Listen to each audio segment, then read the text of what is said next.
It seems like the Kinahan Cartel has come out of the hidden world of organized crime and cast a dark shadow over the whole world, but rumors of its fall are making the air tense.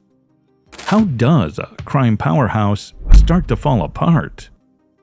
What forces have come together to threaten the power of Christy Kinahan and his family, which once seemed untouchable?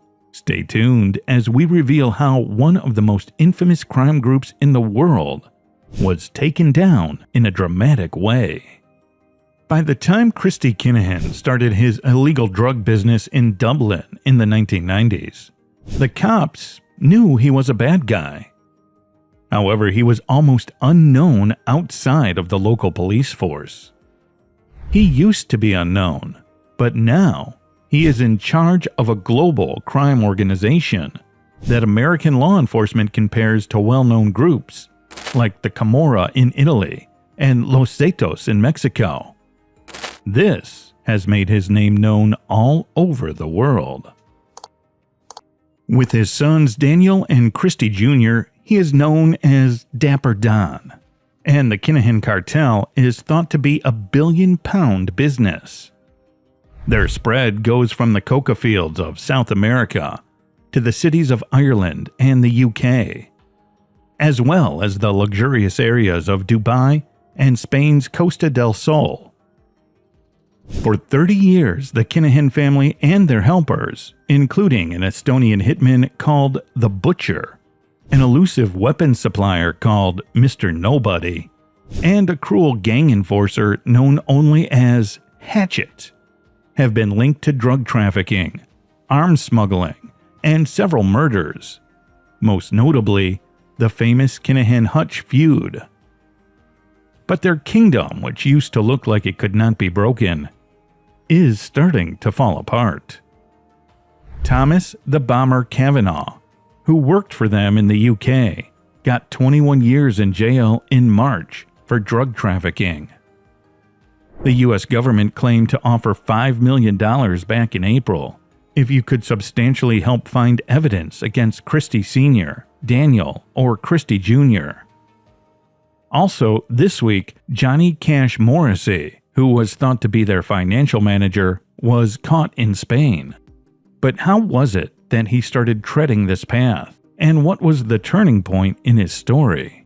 Well, Christy Kinahan didn't have to become a criminal. He chose that road, even though he had led a good childhood, went to a good Irish school, and had many opportunities to live a different life. He was drawn to the criminal underground, though. His criminal past goes back to the 1970s, when he was charged with burglary, theft, forgery, and other crimes involving property. Not until the late 1990s did he switch to drug dealing, which made him even more famous. At first, Kinahan and an old friend named Thomas Kavanagh ran a small drug network in Dublin. The ideas Kinahan had were bigger. In the 1990s, he went to jail on drug-related charges and learned to speak Spanish and Dutch very well. He used these skills after he got out to continue his criminal activities around the world. He built this business into a huge empire by getting drugs from South America and sending them to Ireland, the UK, and the rest of Europe. US officials say he mostly dealt in heroin and cocaine. Daniel and Christy Jr., his kids, were trained to take over the family business. In 2018, the Dublin High Court said Daniel was in charge of most of the cartel's activities, which included the trade of drugs and weapons from Europe to South America. It is said that Christy Jr. is in charge of their money. U.S. officials think that Christy Jr. oversees the cartel's funds from his home in Dubai, which suggests that he has a strategic role in the organization's hierarchy when it comes to financial oversight. Daniel says he has no ties to organized crime, but he has made a name for himself as a boxing organizer by working with stars like Tyson Fury. He is said to have been very important in setting up the planned fight between Fury and Joshua that didn't happen last year. even though Christy Sr.'s organization had a few run-ins with the law and spent time in Belgian and Dutch prisons. They mostly avoided full responsibility and got away with it. That is, until one of his friends got into a fight with the Irish National Liberation Army and showed the gang's weak spots. In September 2015, Gary Hutch, a member of the Hutch Gang and the nephew of the group's boss Jerry Hutch, was shot and killed in Spain's Costa del Sol. This changed everything. But why would the Kinahans want him dead? Well, Gary and Daniel Kinahan were working together until they had a debate about a tiger kidnapping operation. This is a type of heist in which hostages are used to force the target to commit a crime. There were false rumors going around that Gary Hutch had turned police informant in Spain. Since this happened, one of Jerry's friends allegedly agreed to be shot in the leg to make up for the supposed betrayal. Despite Gary's pleas for forgiveness, these events ended in tragedy when he was killed by hitman James Quinn. Quinn is now on death row for murder. The killing of this person started a vicious and deadly land war called the Hutch-Kinahan feud. Over 3 years, at least 18 people died, mostly from gunshots. By the end of the war, the Hutch Gang had been broken up into a lot of smaller pieces, and 2 innocent people had been tragically mistaken for members of the gang. In February 2016, the conflict reached its peak when Daniel Kinahan was the target of a daring attack that killed David Byrne, a cartel member and brother of a top gang member, Liam Byrne. Daniel was just barely spared. Daniel, a publicist, was at the pre-fight weigh-in. Jamie Kavanaugh, the son of renowned gang enforcer Gerard Hatchet Kavanaugh, was getting ready to fight Antonio Hueo Bento, a boxer from Portugal. 6 people from the Hutch Gang attacked in the hallway of the Regency Hotel in Dublin before the game. Outside, a driver was waiting, and 2 other people, one of whom was dressed as a woman, stood guard at the doors with guns. As if by magic, 3 people dressed in guard riot gear smashed through the doors. As the violence grew, police cracked down harder on the gang, working with foreign groups like Europol, the US State Department, and the UK's National Crime Agency, especially because the group had ties to South America.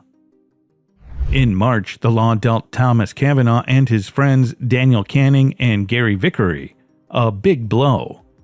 They were sent to jail for crimes involving drugs, guns, and money laundering.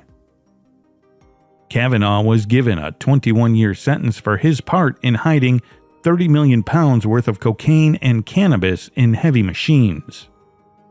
When police raided his heavily fortified home in Tamworth, which is close to Birmingham, they found a lot of cash and guns, which meant that the gang's UK branch had fallen apart. After that, in April, the US State Department put sanctions on 7 more gang members, who were now working out of Dubai, and offered $5 million in rewards for information that led to the arrest of Christy Sr., Daniel, and Christy Jr. At that point, Garda Commissioner Drew Harris spoke out, saying that the crime lords couldn't keep avoiding punishment forever because their money was running out. Recently, there was the second big crackdown. Johnny Cash Morrissey, who was allegedly running the gang's money laundering operations, was caught in Spain. Morrissey was caught shirtless during a raid on his home. He used to be a doorman in Rochdale and had an Irish passport. The Spanish government said that this operation stopped the gang from moving money in Spain. Morrissey was accused of handling about £300,000 every day. Officials from Spain said that the money wasn't actually sent out of Spain. Instead, it was sent all over the world through an old method of transacting called hawala, which comes from the Arabic culture and involves moving money through a network of agents who use symbols or codes to show who owes money. The Spanish police started their investigation when they found 200 kilograms of cocaine and 500,000 euros in cash sneakily hidden in specially modified cars at the beginning of the year. Along with Morrissey, Spanish police also arrested his wife Nicola, who was later freed, and another accomplice. In the UK, a third suspect was caught. Nearly a dozen searches were done on homes and businesses in Spain and the UK as part of the investigation. 2 of the searches were in Glasgow, and 1 was in Haywood, Rochdale, Greater Manchester. For similar videos, don't forget to check out the content on your screen.